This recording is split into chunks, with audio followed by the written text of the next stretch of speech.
Good afternoon, good evening around the world. My name is Doug Bruhnke. I'm the founder and CEO of Global Chamber. This is one of my favorite conversations because I love culture and I love the concept and the reality of trying to understand people and to communicate whether they're cross-cultural or not. It turns out even in our own families, same culture, same family, we have miscommunications. And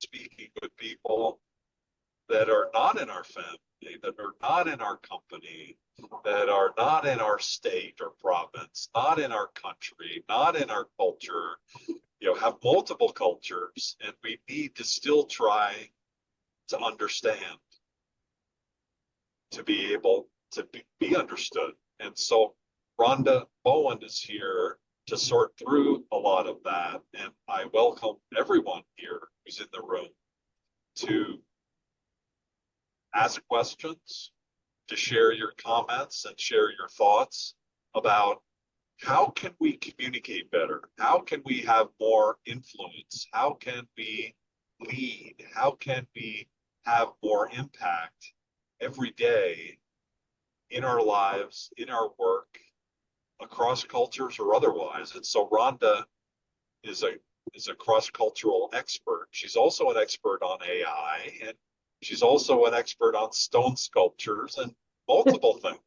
She's an extraordinary leader, as most, and maybe all of the global tribe are. And so, Rhonda, thank you for being our keynote speaker today. The conversation will be mainly with you in the beginning, and we'll open it up along the way for questions and others to add. The first question I have for you relates to this issue where, guess what? I have miscommunications with my daughter, and especially with my wife of 43 and a half years, almost every day.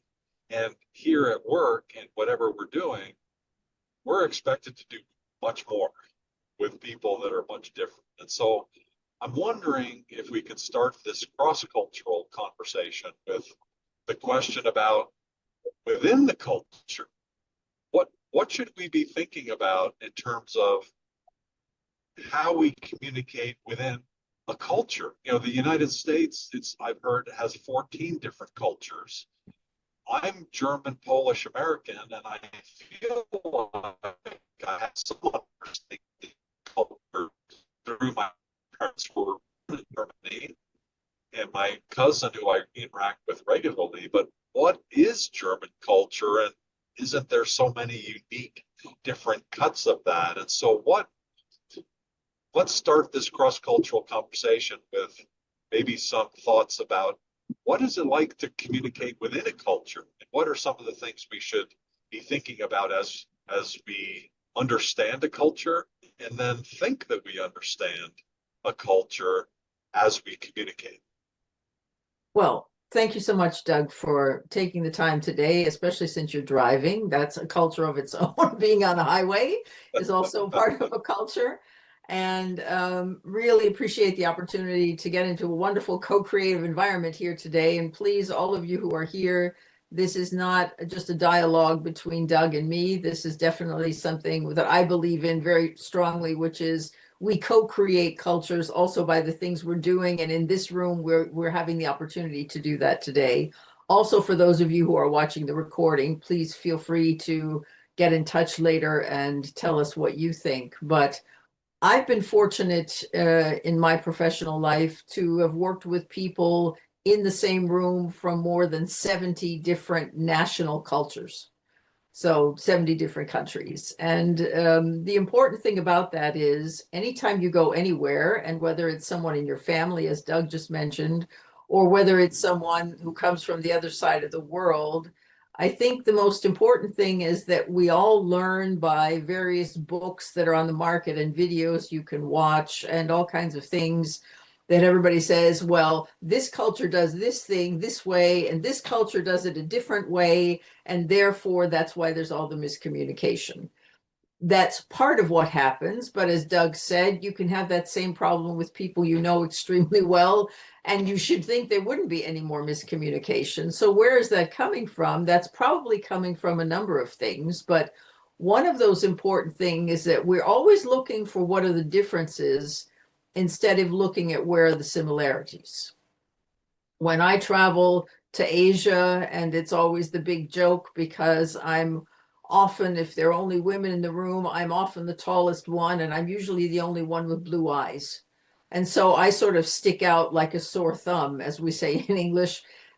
People know right from the beginning that I'm not originally from that culture. But the whole point is, if I look at what we have in common, instead of looking at what is different, it doesn't take me very long to become comfortable being in that culture, being in a different country, doing things in a different way, because flexibility is extremely important. And the tolerance, not tolerance in the sense of, well, you can do whatever you want and that's fine, but understanding that people do things differently. And when they do, that doesn't mean that there's anything right or wrong or good or bad. Black and white distinctions of things that can always make life difficult. There are lots of gray areas in between whatever there is. And that if we look at what we have in common, we often find out that's a lot more than what we have that's different. And if we concentrate more on what we can do together, and that's why co-creation is so important, nobody has to be better, nobody has to be right, nobody has to be wonderful. Everybody has to look to see what are we trying to accomplish with this conversation, number one, and how can we co-create it together to make sure that it actually really works, and that we get to the result at the end that we want to get to. The outcome is probably more important than all the little stupid things that happen along the way. And of course, every time it doesn't work, we've just had a wonderful opportunity to learn and to grow and to be able to do it better next time, which of course is the whole thing about improving as a professional and improving as a business leader and improving in your own family, because life changes, circumstances change. And even if we've known someone for 50 years, that doesn't mean we're having the same conversations we had in the past. So I hope that starts a good answer to your question, Doug. How do we know any of that when we're starting a conversation with someone? And I guess I may be taking at it, like we get on a phone call or we get into a meeting room, and how do we start? Because even, for people that we know, we make some assumptions based on what they expect. They may be having a bad day. Yeah. When we come into a room or a phone call with someone we don't know, they could be living in, you mentioned Julia Walsh earlier. She's living in Basel, Switzerland, but she's from basically Boston, New Hampshire, right? So how do we know what culture people are? How important is that in the conversation to be able to get communication? And what should a normal approach be as we approach someone either that we know or we don't know? Well, now that you've mentioned my discussion today with Julia, I didn't know anything about Julia except what I'd read about her on LinkedIn, which isn't a whole lot to know about a person. But we did the things that expats often do from the very beginning. Oh, where do you live? Well, where do you come from? How long have you been there? What do you do there? There is sort of this list of questions that we both feel comfortable asking someone else, but we also feel comfortable answering because we've answered them 100 times or 1,000 times, because those are the things that people need as a basis to get started. What people need as a basis are often very different. There are cultures where people want to know more about your family background. The individual is not so important. Or in a cultural background where the company is a very important thing, people want to know more about the company where you work. So even if you aren't sure of what those things are, asking really good questions is a very important skill to do this. And I talk about best questions, and best for me stands for brilliant, meaning it has to really mean something when you say it. The E stands for that it's engaging, meaning I just don't ask a question and you get to say yes or no, and that's the end of the conversation. It should be something where we can go back and forth. Then it should be sensitive, and that's when we get into the cultural part.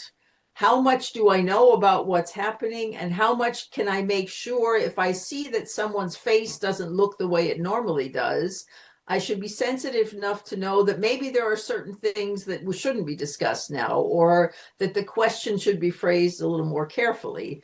And the T stands for timely. There's no sense in talking about ancient things that have no relationship to what's happening at the moment. And for many people, if you ask too many questions about the future and they don't know, then that's a way that they get terribly upset.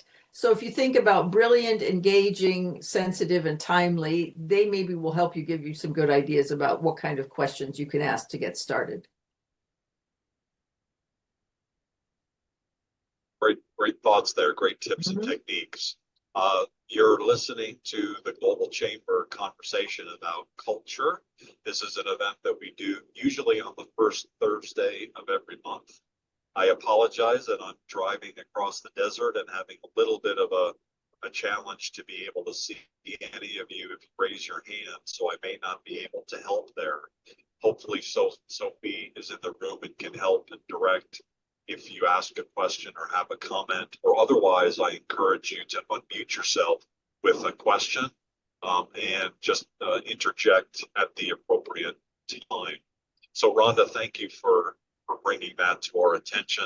I think that's the best technique is a great one. I'm reminded of the John Maxwell book, Good Leaders Ask Great Questions. It's one of the best books I've read this year. He spent an amazing amount of time thinking about what questions to ask, in every circumstance, and the cross-cultural aspect and understanding where someone's coming from. The concept you're raising there of really doing a lot of that due diligence and in the moment asking a lot of questions. You, with Julia, keyed in that through questions that she's an expat. All of us who've been an expat there's a culture there, right? You tapped into the expat culture, I think is what you said, right? Is that basically what you did? Yes.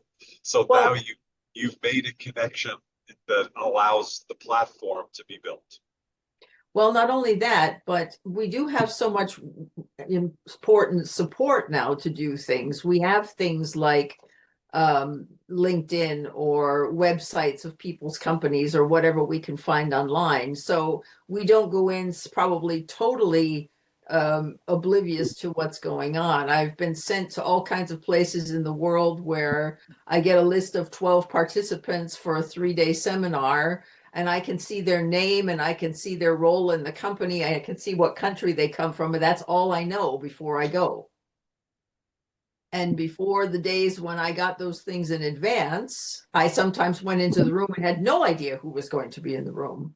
So with groups, you should also have some kind of a way. I have an exercise that's just a piece of paper, and the 4 corners of the paper have things written on them that you fill in just very briefly, very easy things like 3 words that describe yourself or what's something you can do really well. And then people walk in the room and exchange these ideas. And when they come back, they introduce a different person. They don't introduce themselves, which makes them ask and listen, and they can take notes if they like. But the other nice thing, of course, is many people don't feel comfortable introducing themselves. And if you let somebody else introduce you and you see what they found was interesting, that also is maybe a nice way to approach things that's slightly different than what a lot of people do. And a lot of people have said to me, oh, it's so nice I don't have to say all my normal stuff that I always say. I can talk about somebody else. So in a group setting, that can be very, very interesting. I see Barry has his hand up. Barry, would you like to add something to the conversation?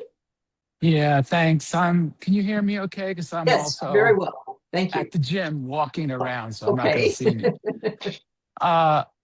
I think one good thing or practice to do is do your research before you would go into working, let's say, with a group. I mean, I did some workshops with a whole company in Iran, and there's a whole different culture of how women are related to, how the owner of the company is with his people, that without that kind of research, you'd be in trouble in whatever you might want to contribute. So that's smart to do that, and getting a coach who's familiar with that culture, as you're talking about.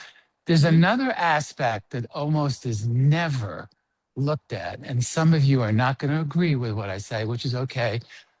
My colleagues and I have done 40 years of research on this, and there's also a culture of being human.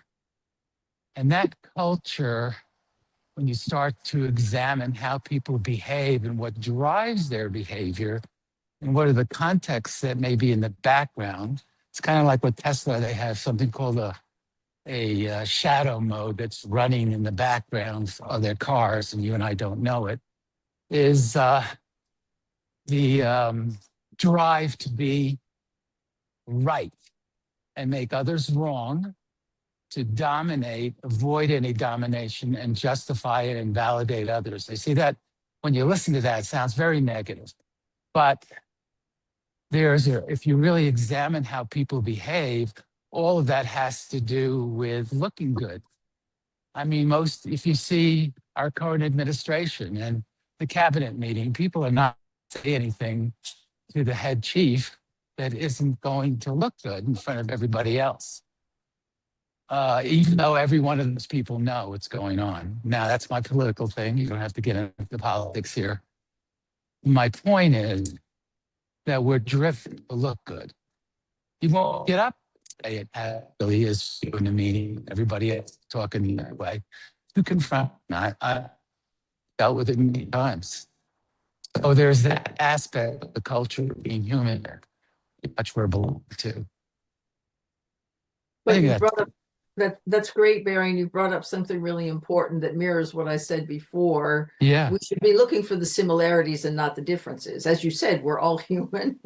And the idea of looking good, but also the idea of fitting in, is something that's as old as, I don't know, the Neanderthal people or whatever. If you didn't fit in, and if you got into trouble with the rest of the group, and everybody was living in a cave and all the wild animals were outside, and all of a sudden you were ostracized and nobody wanted you in the cave anymore, and they sent you outside, you probably died.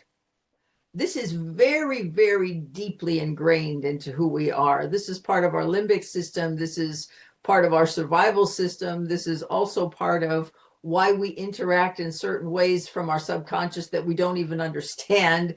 But it's something extremely, extremely old. And because survival was the thing at that time, which was so dependent on being a member of the group and fitting in with the group, that, of course, still today in our subconscious is the little program that's running in the background, as you said, and keeps us from doing things or forces us to do certain things that maybe we don't always understand, but there is a good, let's say, evolutionary reason for that.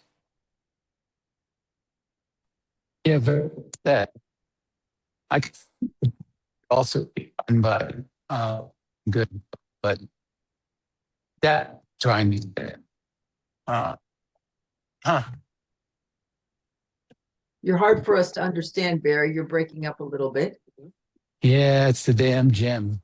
Yeah. Can you hear me better now? Now it's better. Yeah. Just comes and goes. So the thing is, many of us try to escape this. Like, let's get out of the culture and not be run by that. But it's like you said, it's ingrained. People relate to us as things, objects, subjects. All of that, I think, came from the whole world of Descartes, with his statement of I think, therefore I am. Well, he never looked at what is this I when I point to I think. Where the hell is an I? I haven't been able to find it yet. That's very deep, but we don't need to discuss that at the moment. But I think we're on to something here is very useful. Thank you, Bobby. Thank you, Barry. Anything, Rhonda, that Barry mentioned there that you'd like to build on, or Well, as I said, the part about that, a lot of this is coming from our subconscious, and that's why it's so important, because people are people and we're all humans, and knowing that we have this sense of wanting to belong and that that's important for our ancient survival. That's still what's driving us a lot today. And those of us who are here in the global chamber, for example, we're not just here only to survive, but we see the global chamber, for example, as a place to thrive. And of course, if people are in a culture where they're not just getting along, but where they're really moving forward and there are good things that are happening to them, that's a place they will want to continue to be part of, as we see very often here with all the wonderful things that are going on at the global chamber. The minute you get into something where you don't feel at ease anymore, or you don't feel you belong, those are the times that people move away. And that's one of the big reasons why in my work for all these years, the 70 countries of people have been a wonderful thing that have not only happened to me, but that I've been able to really learn a lot from. But the part of culture that many people don't speak about, besides things like you mentioned family and whatever, is the fact that organizational culture plays such a big role. I've worked in companies where two people come from the same country, maybe even grew up in the same town, now work in the same company, but one of them is an engineer and one of them is a salesperson, and they don't get along at all. And it has nothing to do with the language. It has nothing to do with the corporate culture. It's that what a salesperson is looking for in his business, and he's trying to go out and make the next sale and make sure that everything works well and that he gets his compensation early, goes exactly against what the engineer is doing, who wants to have a perfect product at the end.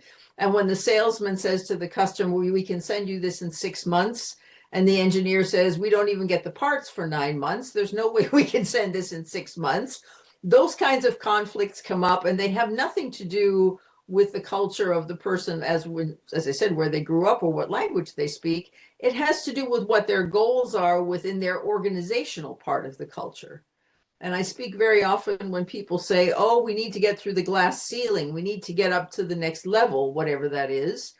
I always say, if you go into a lot of big office buildings, the meeting rooms have glass walls between them. So you can see people in the next room and you think you know what's going on, but if you can't hear them, then you don't know what's really happening. And that's what's happening inside different organizational silos, if you will. And therefore, I always say to people, if you want to get through the glass ceiling, you first have to get through the glass wall. And you have to know what's going on with the people who are coming from different parts of the organization, because the only way the culture of the organization and the only way the organization is going to be successful is if those glass walls do no longer exist and people understand why people are looking for different things.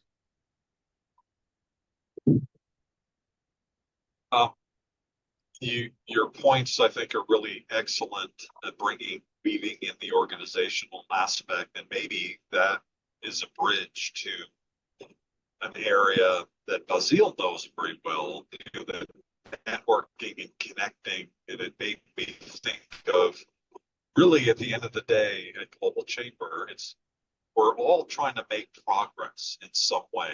Usually we have a business, a product, and a service, and we're looking for the right people to be able to advance the product or service or idea or investment or whatever. And so you made me think that there's a couple different parts of that. One is you're meeting people, whether it's in this room or, a room that you've been recommended to meet someone, and you need to sort through one person or multiple people to get to understand whether this is a fit or not. So the early kind of stage, like you and Julia, you find out your expats, you go back and forth and communicate there because there's an alignment there, a special relationship typically that people have that are expats 90% of the time. It's a great thing.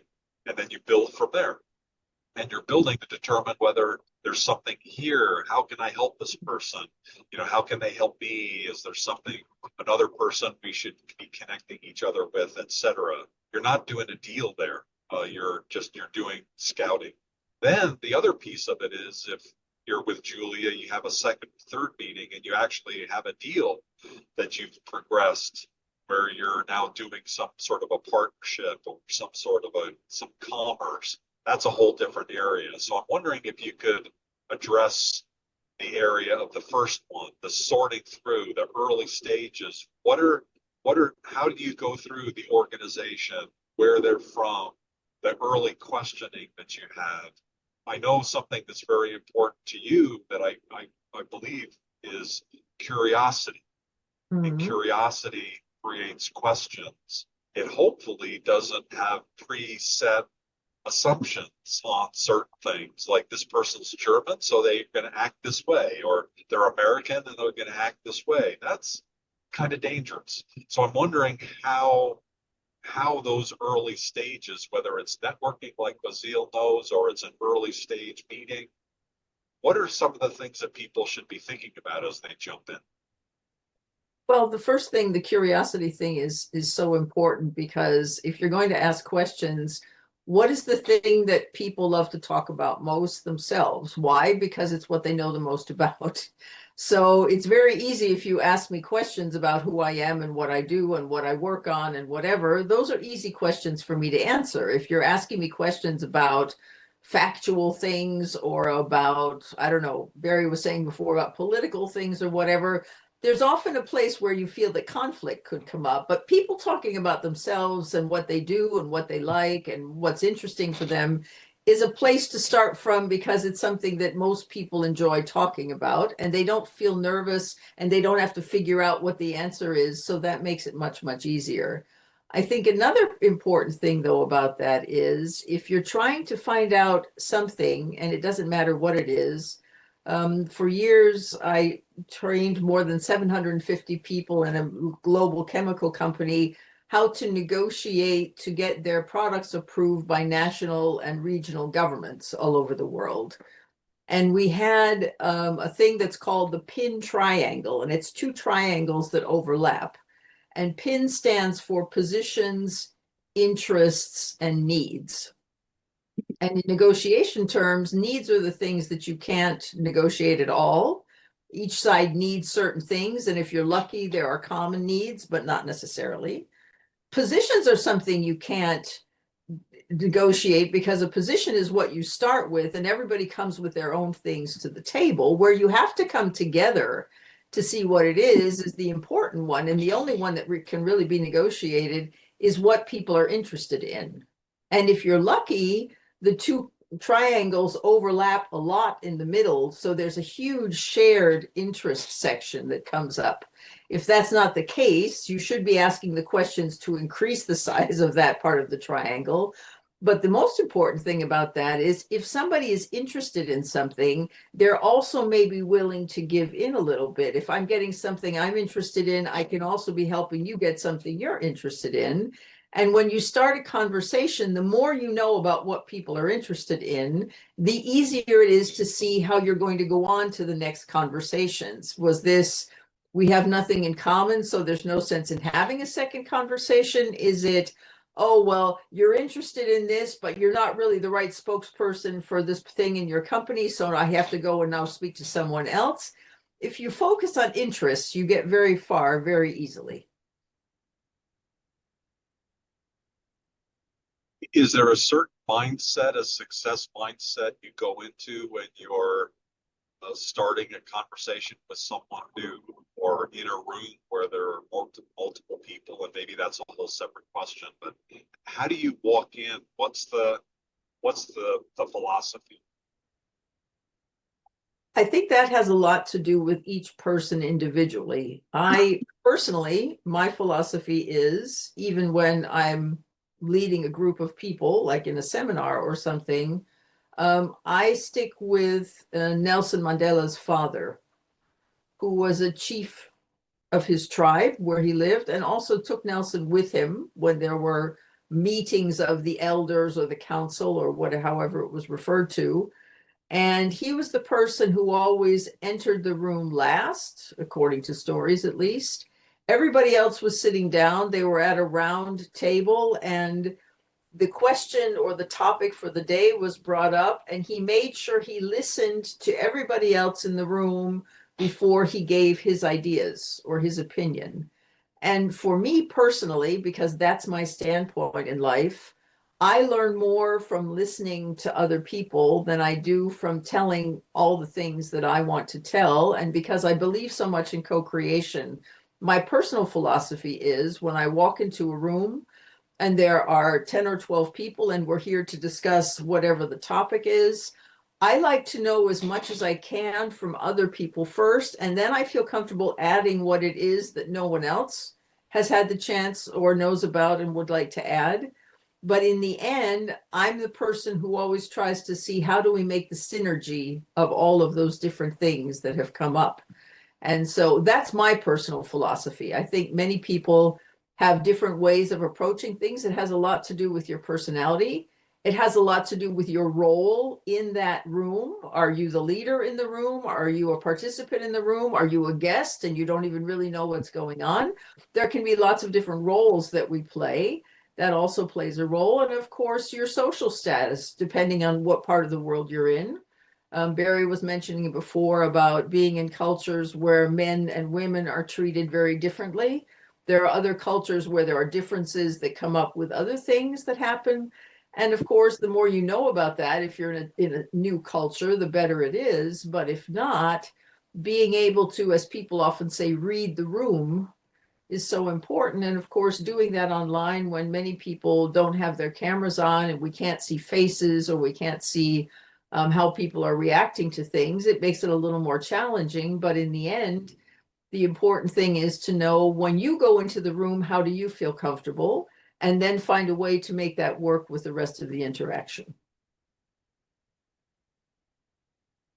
Do you take that to the point of if you're coming into a room of people, and let's say you progress to the point where you actually have like an agenda item where there's some interest in your services, let's say, and do you, when asked the question, please go ahead, do you redirect the conversation at times? Are there appropriate times to do that, to find out more about who's in the room, and get that due diligence instead of just kicking off with, oh, similarly in networking, very often you meet with someone and the other person says, oh, hey, great to meet you.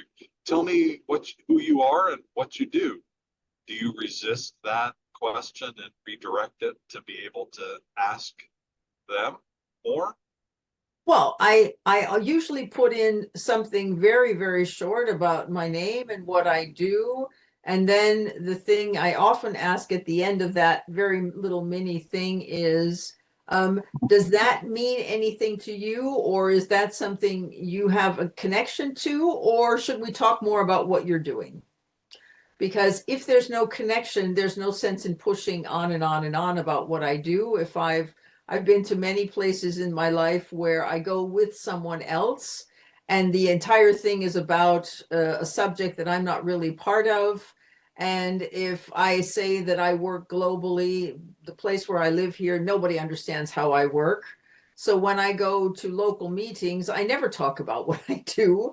And I listen a lot more to what they do because they don't understand what I'm doing or it's not interesting to them. So it depends on the situation. But if I see that there's an interest from someone, then of course I'm more than willing to talk about more about what it is. But it's always in service of that other person.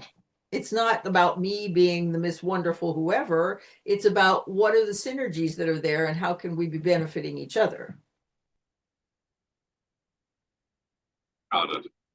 Azil, this is an area that you know well. I don't know whether you can speak or not. And sorry if you've already chatted that you're not able to speak, but if you are able to, please jump in, because this aspect is something you walk into rooms with all sorts of people, different cultures.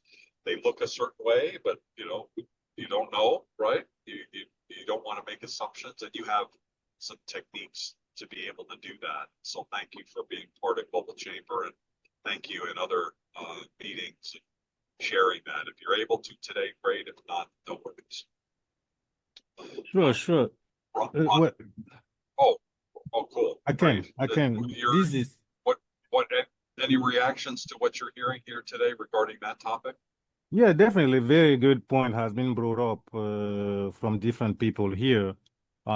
This, just like you and Rhonda, this is a committee or meeting that I have a strong interest in. In fact, in preparation of this meeting, I looked around and see what I could bring to the table. I was looking for, we say culture, but what is it? So I was looking, and I found in an old book, and I found an interesting definition for culture. He said the pattern, if any, of life in a society. All factors of the society, social, educational, economic, etc., whether creative or destructive. So all that exists in the society, in the pattern, they can be creative or destructive. So that's the definition that caught my attention. The second thing I would like to share, which we use also in our networking materials, is manners. There's a quote from Anna Mae Casperson. I'll put that in the chat, by the way. She said, manners open doors that power, position, and money cannot. Manners open doors that power, position, and money cannot. This is very, very powerful. And I've seen it using it myself and training people on that. The first thing when you're meeting people is the manners.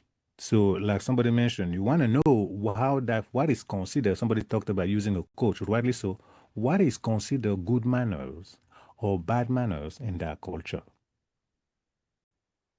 You use that. The third thing I would like to share, sometimes we're thrown in meeting people, or you go to a meeting, you don't know who is there.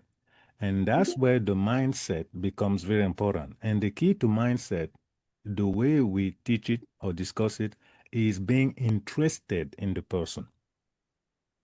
Like, who are they? What have you? I'll give you an example. I went to a conference in New York at one time, and then I was going around the room and I saw a lady. She was all in green from the top bottom. Well, I was interested in her. And then I asked her, why are you in green? Because that's what caught my attention. And she told me, the reason I dress in green is because I'm short. I'm challenged vertically. So I dress this way to get the attention. So it's somebody I did not know, but you are in the moment. You ask the question you are interested in. You are interested in that person. And from there, we have a beautiful conversation, and then we follow up and did business later. So again, the key, this is not a networking class, naturally, we talk about manners. We insist on that. And we see when you meet person, regardless of what culture they are in, the key to develop a good relationship with that person is by showing interest in that person. And when you do that, you cannot go wrong, because all of us are human beings, as mentioned earlier. We appreciate somebody showing interest in us. So that's my 2 cents. And I'm going to post the quote that I mentioned here in the chat so you guys can have it. Thank you. Thank you very much. You just reminded me of something. I had a client who was Chinese, a very short lady. That's why I've just made the association because of that. And she was the head of the division for a big international firm. And when all of the gentlemen came from the headquarters and walked into the room and she was standing there because they were in China, they used to walk up to her and say, "Excuse me, when is the tea being served?" And thought she was the tea lady in the room. And she looked at me and she said, "Rhonda, what can I do so that people don't walk in the room and think that I'm the tea lady? Because there is such a shock moment when I walk to the front and start running the agenda for the meeting. And that's not a pleasant thing for all those gentlemen who are coming in from headquarters." And so we thought about that together for a while. And I said, "Well, what can you do?" Because she was certainly not the person to walk up to everybody and say, "Look at me, I'm the boss." I said, "But what could you do that would make sure that those people, when they walk in the room, would know immediately that you can't be the tea lady?" And I said, "Maybe there's somebody I don't know, maybe there's something you can wear, for example, like a special kind of jewelry or something that a tea lady would never do. And she said, "Oh, that's a good idea." And she went out and she went shopping with her daughter. And she bought a number of pins and brooches that she wore. And I met her a couple of years later in Japan, and she ran up to me in the hotel and she hugged me and she said, "Rhonda, that was such a big help." And I didn't even remember what she had been referring to. And she said, "You know what? I went out and I bought this really beautiful jewelry. I wear these really nice pins now, and nobody mistakes me for the tea lady anymore." Okay. And so the interest is not only the interest, but it's also if there's been a negative or let's say a not so pleasant thing that has happened in the past, what can we proactively do to work against that? And this lady found her magic just by buying some interesting jewelry and wearing it. And she was never the tea lady again. And that made life so much easier when she then went to the front of the room and started chairing the meeting. Okay. Very cool. The concept of manners. For whatever reason, I just don't remember seeing that in books. Maybe it's termed another way, right? Manners in each culture vary depending on people's age and their gender and maybe other things. How do you feel about that concept of kind of gearing in, focusing in on having manners? What does that mean to you?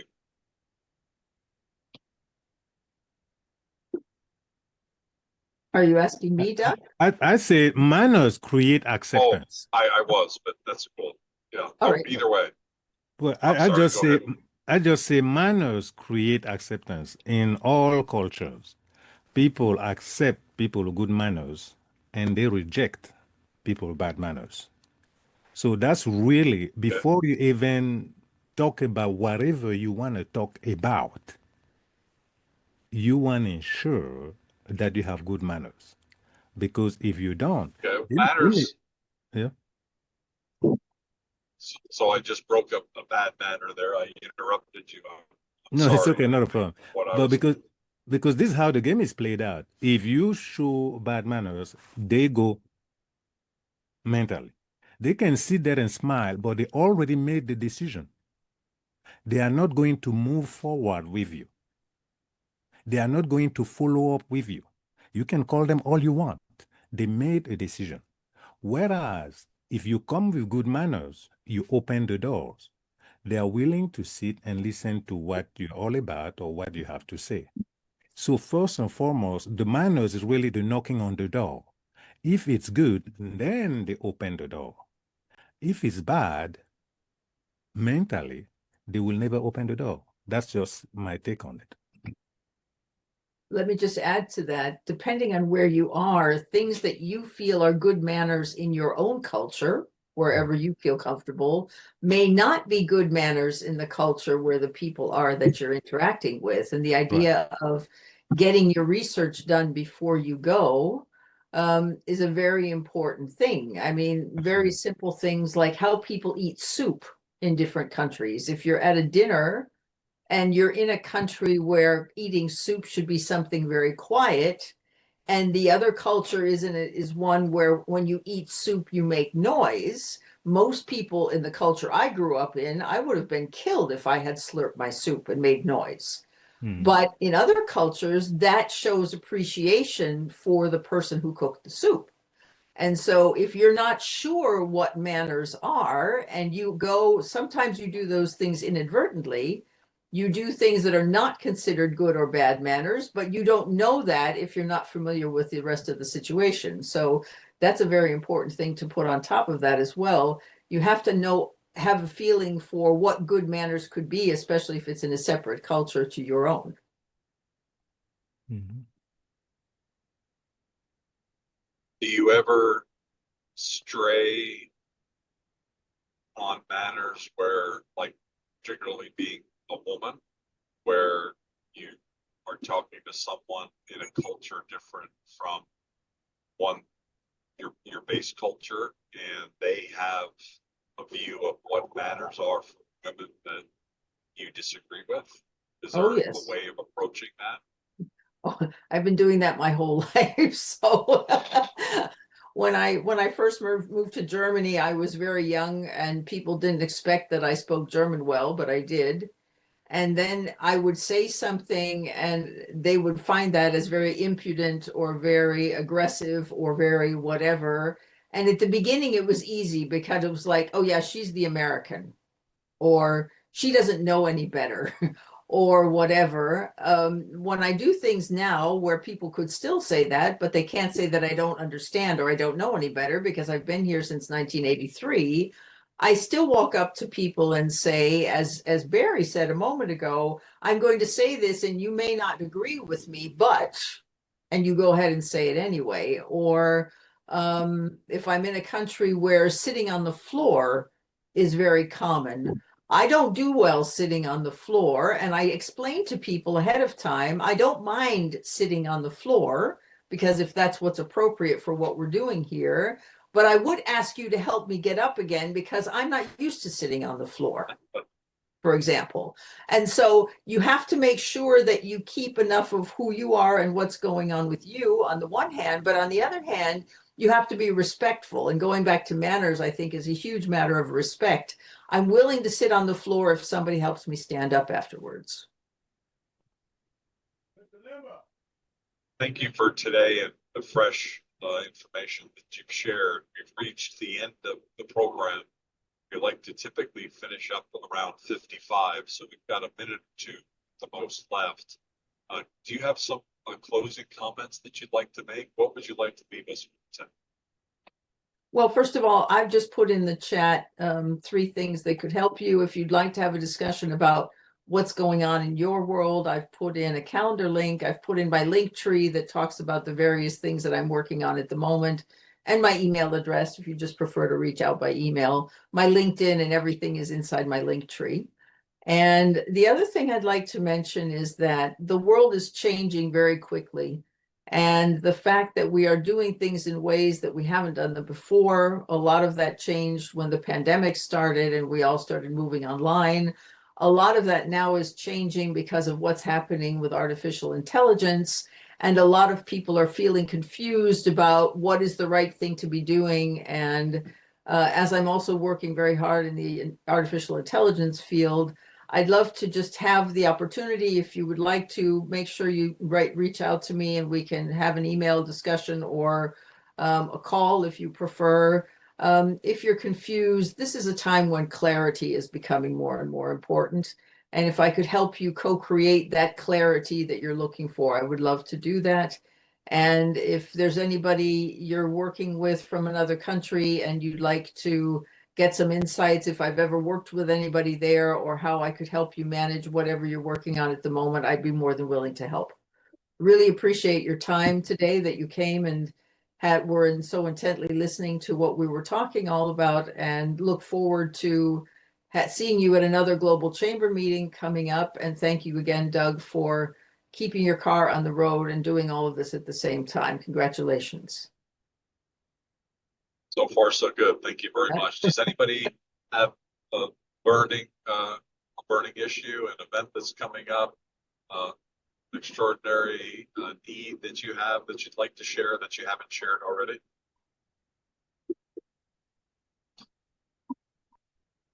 I'll make one comment and then we'll close the room.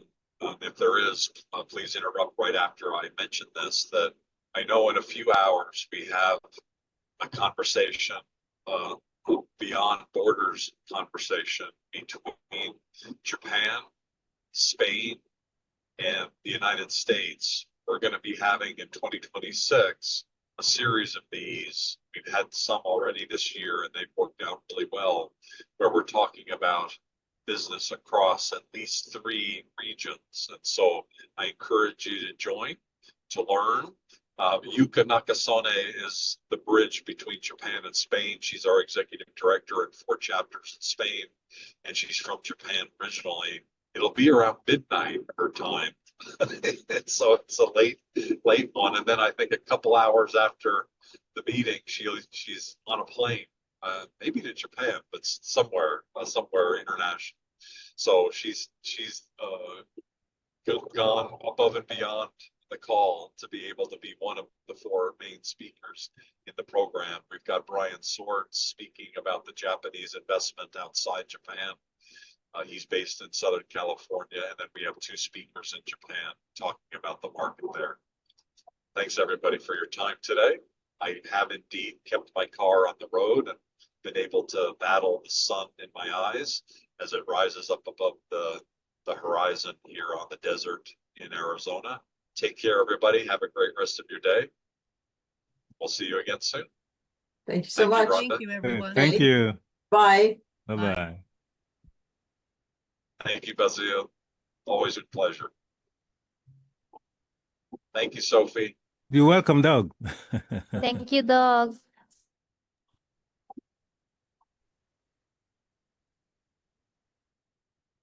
The recording has stopped.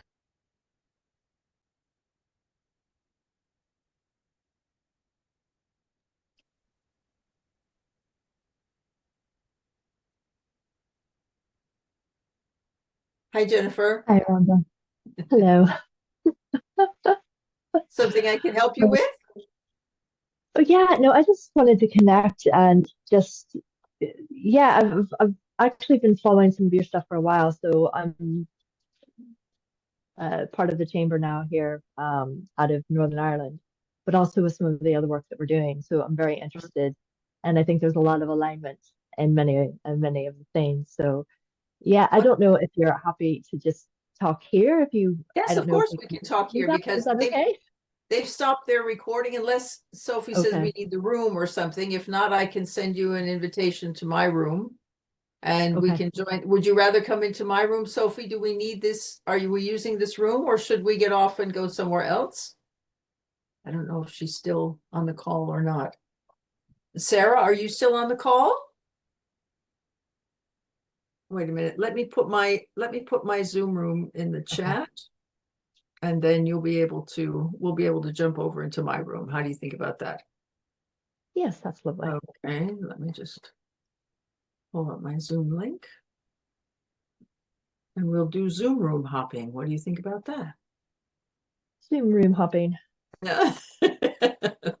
Sounds like it should be a dance. Yeah. Here we go. Can you check in the chat and see if you can see that? I do, yes. All right. Okay. Then we have to leave here first to go there, but I'll be with you in a moment then. Yes, I will see you there. All right. Thank you. Wonderful. Thank you, Jennifer. Okay. Bye. Bye. Bye.